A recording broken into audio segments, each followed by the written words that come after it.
All right, I think we're live. We should be live. And there we are. And let's see here. Do I need to turn my little light on so you can see me? Hello, everyone. Welcome to Coffee, Kegs, and Kriegsspiel. I am your host, Marshall, coming at you from the International Kriegsspiel Society headquarters on the beautiful sunny beach in California. It is the end of February, but we are having the best weather. We have the same weather here every day year round, so the weather guy here has a pretty easy job. Anyway, nice to see you all. I was gone last weekend. I will probably be out next weekend as well, mostly for travel. And then the weekend following. So I've got this really broken up schedule. February has been a month filled with travel and adventure. March is going to be half that way, and then at the middle of March, I'll be settling in back home. I just had a lot of stuff kind of going on, and there is a lot going on. So I apologize for the irregular schedule. I really do want to get back to doing this every Sunday, but right now with all the personal things, it's been a bit of a mess. So I apologize for that. Anyway, today I want to satisfy an important request, which is how does the brigade system work? The brigade system was our sort of official Kriegspiel system. It's sort of the parent system of all the systems that people are using today. Some of the mechanics in it are outright outstanding. They're phenomenal, they're genius, they are simple, yet they are effective. They're powerful. And so we've incorporated these into subsequent systems, some of these mechanics. But let's talk about it. However, we do not use the brigade system hardly anymore. We almost always use some modification of it, and I'll talk to you about why. The brigade system was developed by one of my friends and a person who is still quite active in the International Kriegsspiel Society, a fellow named Alex McBay. Now, Alex developed this system, and he based it on original Kriegspiel rules. And he took a look at the original tables, and he kind of worked out some probabilities, and he made up some Kriegspiel dice. And I'm now noticing that the dice don't seem to. Oh, here they are. Here they are. Okay, I'll pull out these dice. These D8s in particular are what we need. And there we have it. All right, let's. And it worked really, really well. It was a beautiful, elegant system. Myself and a friend named Damon did help him to tweak it and fine tune it and came up with some of the conventions for like the pieces and how everything should work and look. Um, and it was a great system. It was a pretty good system. I would have Alex on here to talk about it, but the problem with Alex is and he'll tell you this himself, he's more of a windbag than I am, and he would carry on for 45 minutes and you wouldn't learn anything about the brigade system. So let's, without further ado, get down to our curriculum for today and talk about the brigade system. The first thing I'm going to do is I'm going to talk about the three reasons why I don't like the brigade system and why we no longer quite use it. I think these are somewhat superficial reasons, so I don't want Alex or anyone to think that the system is should be junked or not used. It is perfectly usable. It's great as an introduction for first-time Kriegspielers and new Kriegspielers and new umpires, but I think it comes up short. I think Alex knows this, and I believe he's pioneered or developed a modification of the system. Some other experienced players have done so as well as myself. You folks know I've developed what I call the K22 system. It works, however, on a different scale. It's a lot closer to tactical, whereas this is kind of grand tactical. We used this system famously in the Grand Gettysburg game in August of last year, and it's good for Army or Corps size engagements, whereas the K22 system is really like brigade versus brigade. So it's completely different. Yeah, his is the one we call brigade system. The reason we call it brigade system is because three of these blocks equal one brigade. That's how it's supposed to be. That's a brigade. Okay, 1st Infantry Brigade. All right, just so you know. and that's clearly indicated on there. All right. Let's talk about the three things I don't like. One of the problems that I don't like is melee, and the melee dice is this. I believe it's this green die here. And the thing with the green die is when units melee, both units throw a green die, and it does not matter the rating of the unit. So I can have this elite brigade here throwing a green die against a, well, heck, let's take a militia brigade, which is this one. This is a very weak and poor brigade, and they both would throw a green die. So let's copy that die, and they both throw it, and see what happens. And look, they both throw a disruption, which brings the units down one level. Now, when these units drop a level, they will break and fall back. These units just kind of, they lose their elite level of ability. We'll talk about that in a moment. But you know, if these guys had thrown a hit, let's put a hit up here, wherever it is on the dice. Oh shoot. Is this the wrong die? I don't know. I think it is, but I don't think it's the star. Maybe it is the star. But anyway, if the unit throws a hit, then we end up in a situation where a militia unit could rout an elite unit in melee. Alex explained this as well. Odd things can happen in a melee, and everybody says, let's take a look at the 20th Maine at Gettysburg and whatever and things like that. My problem with that is I find it's really unrealistic. It would be like me going into a fight with Muhammad Ali and telling me you have a 10% chance of winning the fight with Muhammad Ali. That is ludicrous. It's ridiculous. I don't have a 10% chance of winning a fight with Muhammad Ali. I have a 10% chance of surviving a fight with Muhammad Ali, but not winning. So that's one of the things I don't like. The other thing that I don't like about it is the system is too bloody for my taste. And when Carter ran his Antietam battle, the one that I narrated about 3-4 weeks ago, we noticed that we tallied up the casualties, and in one kind of half day of combat, we had already exceeded the historic casualty numbers of the actual Battle of Antietam. So I really do think that the system is a little too bloody. Too many casualties are inflicted. The third thing I don't like is the units are too sticky. So in Grand Gettysburg, we had units that were engaged for hours of game time, and to me, that's just not historic. When you do the historic research, you find that many firefights, even between large formations, often last maybe 15, 30 minutes, 45 minutes at most. Often, smaller engagements like you see in the K-22 system, where you have brigade versus brigade or battalion versus battalion or some other detachment, that's like a 5-minute skirmish, and then it's just done. And in order to sustain a larger, longer firefight, you need to be able to rotate units. And each man in this formation probably carries like 40 to 60 cartridges, and he can burn that up in about 20 minutes or so, give or take. And then you have to resupply or rotate these units. And we can say, oh well, they can send runners back, and look, there's a supply train right there, and look, here's their supply train, and they're being resupplied on the front lines. Yeah, whatever, folks. You get tired doing this stuff, and nobody wants to risk their neck any longer than they have to. So that's why some of these battles, like at Waterloo and Gettysburg, get the attention that they get, because they were actually rare. They were not commonplace. They were not normal.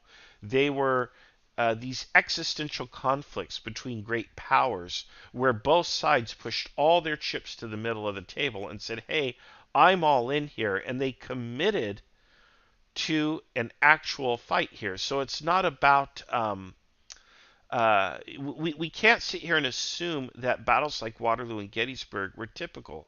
They were not. They were rare. They were the exception. That's why they're so famous. It's why they're so studied. On the other hand, during the Napoleonic Wars and especially during the American Civil War, there were battles and skirmishes fought every day. How long did they last? Just a matter of minutes. Until one side said, you know what, that's cool.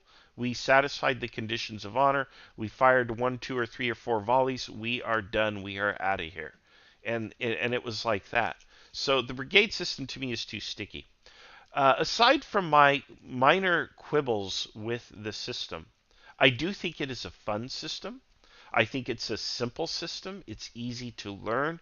It's great for newcomers, both new umpires and new players. And I think everyone should start with it. I really do. I think it's a great starter system. And then when you get into it, you'll say, oh, okay, I want to make it more complicated. I've learned more about Kriegsspiel, and I think that's great too. And we've seen that in our own society. We've seen that in our group. All right, let's talk about how it works. Okay, let's talk about the dice first. You'll notice that the units have colors on them and stars.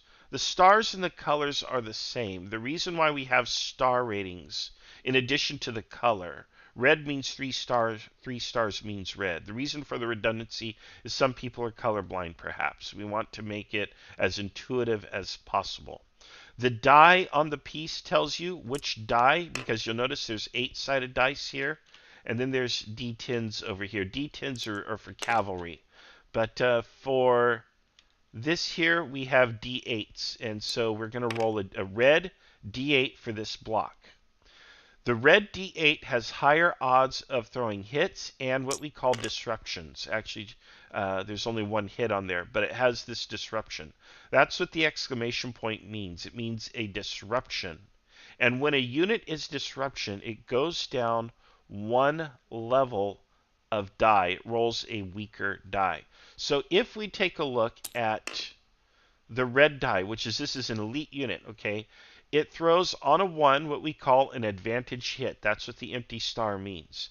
The empty star means that if this unit has some substantial advantage against its adversary, such as a high ground advantage, a fortification advantage, whatever it may be, this becomes a hit.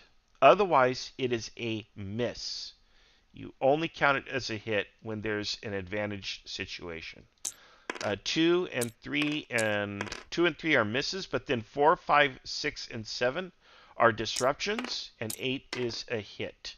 Okay? Let's talk more about disruption real quick. When a unit is disrupted, you take one of these tokens, pardon me, and you put it on the unit. And the token has different levels to it. Okay? So let's say this red unit has become disrupted. We're going to mark it with state 2. Now he is another level. Even though he is an elite unit, he no longer throws an elite die because he's become disrupted. Disruption is a generic catch-all term for anything that happens that degrades the fighting capability of a unit. The unit becomes less efficient in combat, and therefore the unit throws this lower rated die. Okay, so here we go. Here's your advantage hit. 2, 3, 4, 5. So now he is one level lower. So if I go to level 4 here, I'm throwing disruptions here, but a level 4 here, it's a miss. Okay, so it's just odds. Okay, and so now if as the unit becomes disrupted further in combat, it will throw a lower rated die. Okay. Now some units, as you'll notice, start at these lower colors. They start at yellow. They start at what I call salmon or coral or whatever you want to call it. It's really supposed to be orange, but it didn't quite come out as orange. So you see this here: white units, which are militia level units, throw the lowest rated die, even though that die can also throw a hit. If you go to 8, it's a hit. But then you don't get disruptions until 7. So your odds of throwing a disruption are far lower in this white category. So if I go here, okay, even though this is an elite formation, it is so badly disrupted, it is now throwing a white die that will either score a hit on 8 or it will score a disruption. Below this, it becomes braking. When the unit's braking, it starts to fall back. There's no rules in the system for how to handle braking per se. You just withdraw them from the line. But there was never a distinct rule for how far back they fall. Routed, likewise, and then finally surrendered. If they're surrounded or whatever, if you as an umpire interpret that this unit should surrender, they'll surrender if they have someone to surrender to, and so on. Okay. Now, if units that are disrupted fall back and they are within 1 or 2 squares of a supply train, okay, let's just take this one block for now for simplicity, and they're close to a supply train, then in 2 turns they can recover back to normal. Okay, how much time is that? It's 30 minutes. Each turn is 15 minutes under the brigade system, and they move. A unit under the brigade system, I believe, moves 3 squares. So that's each square represents 5 minutes of march time. So you move 3 squares in 15 minutes. Okay, in 30 minutes you'd be here. All right. It almost seems a little short to me. I almost wonder if it's 4. Anyway, I'd have to check the scale, but really I think it's 3 and 3. But in any case, if I'm wrong about that, I'm willing to stand corrected. But that's kind of how that movement rate works. All right, let's get back to this. So there are other types of units and other rules here. I'm pushing the wrong keys. These are your cavalry. Cavalry units, you'll notice, throw D10s. Sometimes this is heavy cavalry. They throw 2 D10s. Light cavalry, they throw 1 D10. Okay? And again, the color of the D10 they throw is indicated by the little patch here on the piece that shows their rating, and then any disruption on the unit. This is another problem I had, though, with cavalry here. So you could have a cavalry unit that is badly disrupted, and they're still operating. And historically, cavalry couldn't just operate all day long. You might be able to do one really good charge with them. You could do a lot of light feints and maneuvers with them, some small skirmishes. But at the end of the day, the horses get blown, and you can't just keep putting them in. You can't pull them back, wait 30 minutes, recover your disruption, and go in like as if you're fresh. It doesn't work that way.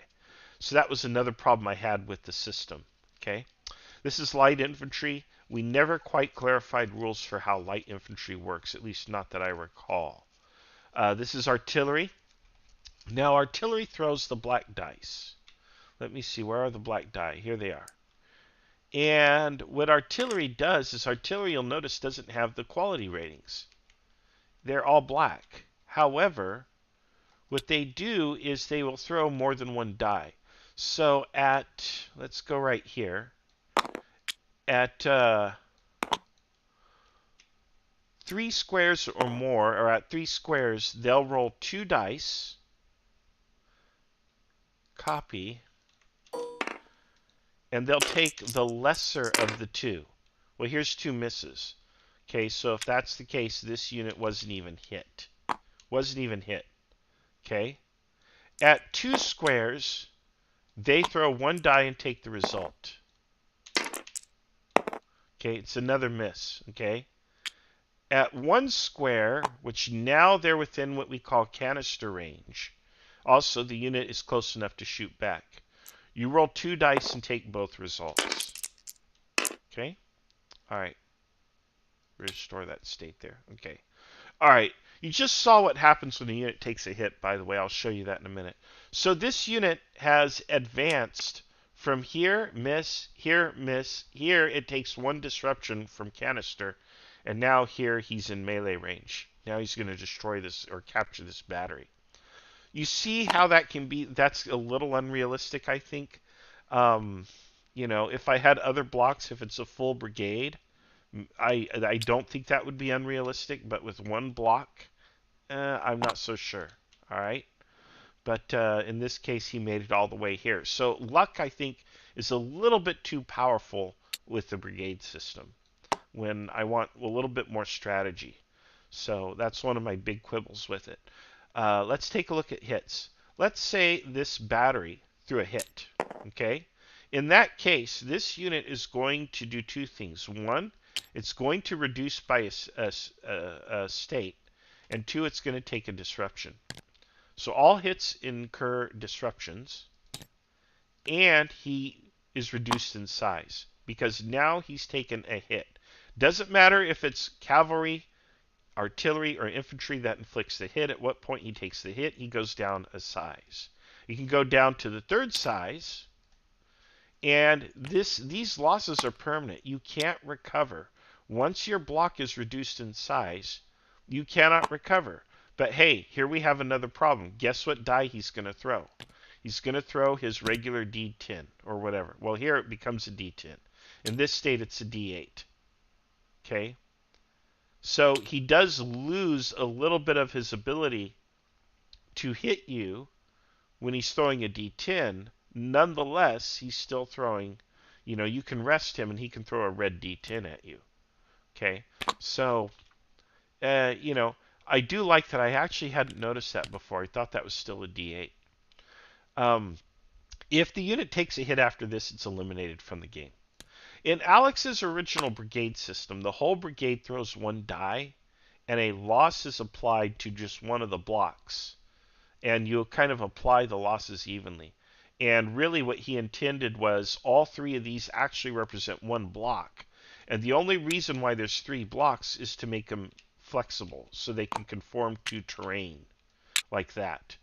But you're actually supposed to regard them as one block with 9 hit points, if you will. And that's how it's supposed to work. And it isn't until you get down to the last 3 hit points that you're concerned about removing blocks. We never used it that way. We didn't like it. We wanted to have more blocks, more dice, more everything. We were young and silly. And so we allowed each block in the same brigade to throw a die. And I think Alex's original idea was probably a little bit better. We ended up using it in a different way than what he intended, which is what players tend to do when designers produce games.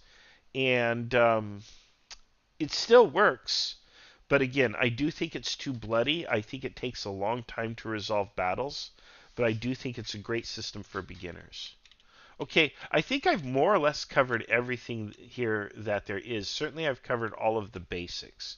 Now, if you have specific questions about this system or how it works, what I want you to do is post a comment on the YouTube video. Real quick, I'm going to take a look at the comments. John says he has a game of his own to run right now, but we'll be back to review this later. That's great, John. And yes, please come back and review this later, and good luck with your game. Dave says hello. Good to see you, Dave. Glad you're here. And I know Lord Hugs was around. He was on. I don't know if I even still have him on. Let me see if he's still in the channel. He is. He's muted, though. He's got me muted. He's doing Lord Hugs things. But he's great to have around. He's a cool guy.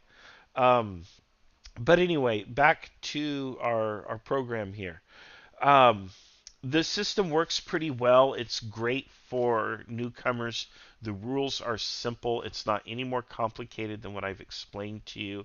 At one time, we did have a rules document floating around. We removed that from the web, though, because Alex didn't want to just put this out there. But now that we've kind of moved on from the system, and the system is a little more obsolete, he himself has developed an improved system. Other players have improved upon it. I have gone down in scale and developed my own system. And we're using all these other systems now. We're not using Brigade System so much. I think it's safe now to go ahead and talk about it. But it is a great introductory level system for first-time Kriegsspielers, and I really do think you should use it. Again, if you have questions about the system, post them in the YouTube even long after this recording is finished. I'm going to leave this as a public recording. And let's see, John says, I have signed up as a Corps Commander in the Sea Lion game, and I wonder how similarly this will be run. Yeah, I'm not sure, John. I believe Carter is running that game. And again, Carter got his start with this Brigade system, but he has developed his own system There will probably be some mechanics that are quite similar, but it's not going to be identical. And again, you're also dealing with World War II and all of that. So you will see some things that look, somewhat familiar, but you're not going to see it be identical in any way. So this system, works pretty well for American Civil War and Napoleonic, but again, it's basic, and I think advanced Kriegsspielers want something a little more weighty, I suppose, with a few more rules and complications. And if you have experienced umpires and experienced players, and you don't give people too many pieces to push, it's one of the problems that a lot of novice umpires do. They give people too many pieces to push. 4 or 5 pieces is all every single player should ever command. Once players are commanding, 10, 12, 20, 30 pieces, it becomes a complete nightmare because they want to position each piece individually. You can't do it. It's ridiculous. 4 or 5 pieces is all they need.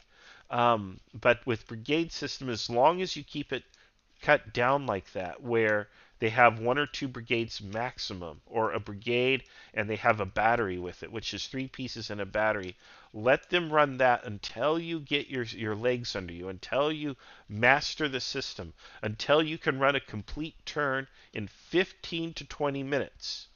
If you as an umpire and the players can get through a turn in 15 to 20 minutes, then you've arrived at a point where you can consider adding more complications to this than what I have given you. You still want to avoid doing things like tracking individual casualties or worrying about ammunition or not so much ammunition, but weapon types and things like that. Don't get into that minutia. If you do want to track something, though, I do think tracking ammunition would be a great thing to do. Because again, these guys had limited ammo, so you track supply and ammunition use. That you could do pretty efficiently and effectively, and it does impact the game. Make sure that though that they are burning through, and you're removing the ammo wagon markers or whatever as the ammunition is consumed. That gives them a great complication. And that would be one of the first things I would add on the Brigade System once you've mastered it. But also, don't be afraid to tweak things. Remember, Kriegsspiel rules are guidelines. If you think, hey, this elite unit's throwing this die, but they're in a really bad position, okay, well, give them a die roll modifier. That's what it means to be an umpire. Make the call.